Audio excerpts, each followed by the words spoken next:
السلام عليكم، ازيكم يا حبايبي؟ عاملين ايه؟ يا رب تكونوا بخير. النهارده هعمل معاكم حلا سريع وسهل جدا جدا، بدون دقيق، بدون بيض، بدون فرن، بمكونات بسيطه جدا. هنقدر نعمل حاجات كده تشبه الجاتو، طعمها رهيب. سهله جدا وبسيطه في مكوناتها، كمان بسيطه في تحضيرها، متاخدش وقت خالص. وطعمها بجد كل اللي دقها يعني عجبته جدا جدا، رغم سهولة مكوناتها وكمان سهولة طريقتها، إلا إنها كده يعني شيك كده وأنيقة، ممكن تقدميها لضيوفك، تشرفك قدام أي حد. بس حابة قبل ما أبدأ أقولك، لو أول مرة بتشوفي القناة ياريت تشتركي فيها ولايك وشير إذا عجبك الفيديو. يلا نسمي الله ونصلي على الرسول عليه الصلاة والسلام ونبدأ على طول. هنحتاج للوصفة بتاعتنا 5 مكونات بالظبط. اول حاجة ده بسكوت سادة اي نوع طبعا، يكون موجود عندكم. انا استخدمت علبة اللي هي ال 12 باكو الا باكوين، يعني دول بالظبط 10 بواكي. ومعايا كوباية لبن، هاخد منها على حسب ما تحتاج معايا العجينة. وربع كوباية زبدة مسيحاها طبعا، ومعلقتين كاكاو خام، ومعلقتين سكر بودرة.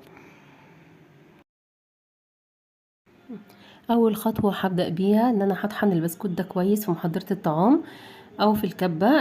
هطحنه كويس جدا لحد ما يبقى مطحون ناعم جدا، يعني مش عايزه فيه اي تكتلات. بصوا، وصل لحد المرحله دي، يعني بودره كده خالص. بعد كده هحط عليه الاضافات: معلقتين السكر البودره، وطبعا دول انا اضفتهم علشان الكاكاو الخام ده كاكاو غامق فبيبقى مر شويه ما فيهوش سكر. ومعلقتين الكاكاو الخام ضفتهم. وهبتدي بقى اخلط المكونات كده كلها بالمعلقه لحد ما يختلطوا، يبقى لونهم زي ما انتم شايفين كده بني فاتح. بعد كده هضيف الزبده اللي مسيحاها، ودي تلت كوبايه. تلت كوبايه بالظبط، انا هكتب لكم كل المكونات في صندوق الوصف. وهبدأ بقى اخلط كده المكونات لحد ما تبقى عاملة زي الرملة. زي ما بقى ما باجي اجهز التشيز كيك بالظبط، يعني الخطوة اللي انا بحط فيها الزبدة على البسكوت وبخلطهم تبقى عاملة زي الرمل المبلول كده. عارفين قصدي ايه؟ وبعد كده ببتدي اضيف اللبن بالتدريج، مش بضيف الكمية كلها، لان طبعا ممكن البسكوت محتاجش معايا الكمية كلها. انا دلوقتي بعجنه، عايزه اوصله العجينه متماسكه، مش لينه قوي ولا ناشفه قوي، يعني مش مفروله ولا ناشفه قوي. بالسباتولا كده ابتديت اقلبها، وبعدين هعجن بايدي علشان احس بالعجينه لحد ما وصلت للقوام ده، عجينه اقدر اشكلها. شايفين شكلها عامل ازاي؟ بعد كده بقى هجيب ورق الزبده وهبتدي افرد فيها عجينه البسكوت بشكل اسطواني كده زي ما انتم شايفين. وعلى فكرة ما احتجتش كوباية اللبن كلها، انا خدت 3/4 بس.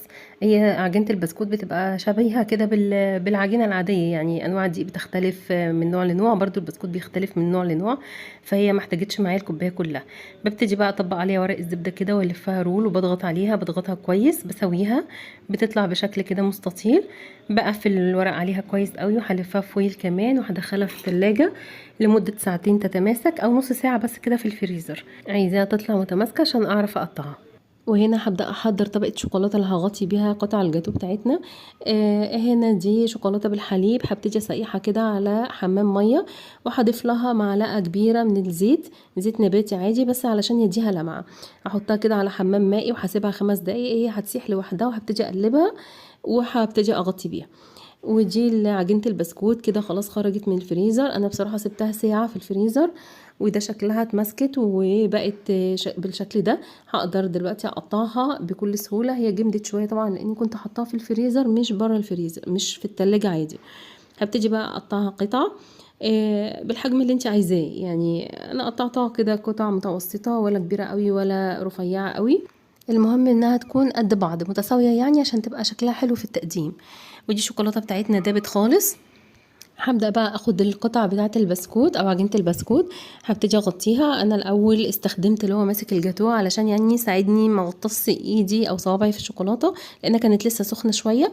بس بعد كده هشتغل بايدي. باخد كل قطعة بالشكل ده، بغطس نصها بس في شوكولاتة، واول ما بطلعها ببتدي ازينها. انا حطيت عليها شوكولاتة فرماسيل اللي هي البني، ممكن تحطي عليها فرماسيل ملون او اي مكسرات مطحونة او اي حاجة، يعني عايزة تزينيها باي حاجة، او ممكن من غير اي حاجة خالص. هي شكلها جميل وشكلها شيك ورقيقة كده وطعمها رهيب.